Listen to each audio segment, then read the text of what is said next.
Hello. This is chapter 40, Exodus, the last chapter of Exodus, setting up the tabernacle. I feel a little nervous because it's like the end of it. Setting up the tabernacle. Then the Lord said to Moses, "Set up the tabernacle, the tent of meeting. On the first day of the first month, place the ark of the testimony in it, and shield the ark with the curtain. Bring in the table and set out what belongs on it. Then bring in the lampstand and set up its lamps. Place the gold altar of incense in front of the ark of the testimony, and put curtains at the entrance to the tabernacle.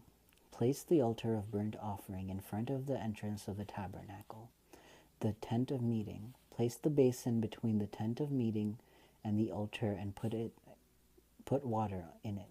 Set up the courtyard around it and put the curtain at the entrance to the courtyard. Take the anointing oil and anoint the tabernacle and everything in it. Consecrate it and all its furnishings, and it will be holy. Then anoint the altar of burnt offering and all its utensils. Consecrate the altar, and it will be most holy. Anoint the basin and its stand, and consecrate them. Bring Aaron and his sons to the entrance to the tent of meeting and wash them with water. Then dress Aaron in the sacred garments. Anoint him and consecrate him, so he may serve me as a priest. Bring his sons and dress them in tunics. Anoint them just as you anointed their father, so they may serve me as priests. Their anointing will be a priesthood that will continue for all generations to come." Moses did everything just as the Lord commanded him. So the tabernacle was set up on the first day of the first month in the second year. Then Moses set up the tabernacle. He put the bases in place, erected the frames, inserted the crossbar, and set up the posts. Then he spread the tent over the tabernacle and put the coverings over the tent, as the Lord commanded him. He took the testimony and placed in the ark, attached the poles to the ark, and put the atonement cover on it. Then he brought the ark into the tabernacle and hung the shielding curtain and shielded the ark of testimony, as the Lord commanded him. Moses placed the table of the tent of the meeting in the north side of the tabernacle, outside the curtain, and set out the bread on it before the Lord, as the Lord commanded him. He placed the lampstand in the tent of meeting opposite the table on the south side of the tabernacle, and set up the lamps before the Lord, as the Lord commanded him. Moses placed the gold altar in the tent of meeting in front of the curtain and burned fragrant incense on it, as the Lord commanded him. Then he put up the curtain at the entrance to the tabernacle.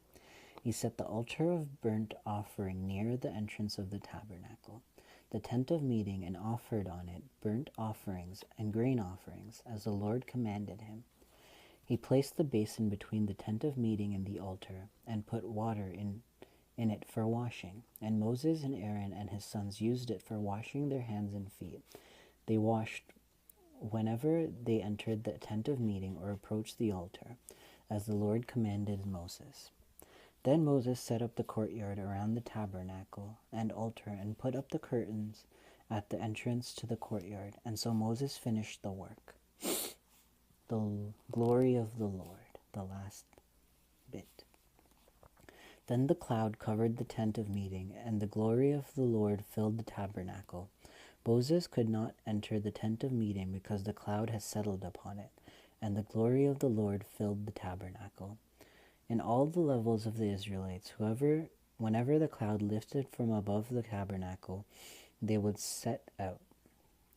But if the cloud did not lift, they would not set out until the day it lifted. So the cloud of the Lord was over the tabernacle by day, and fire was in the cloud by night, in the sight of all the house of Israel during all their travels. And that's the end of the chapter.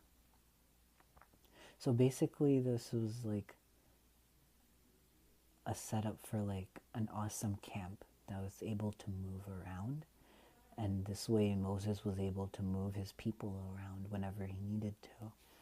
And they were able to travel, and they had a culture. It just feels like an early culture, and it feels like something special. Like, I'm glad I read this chapter.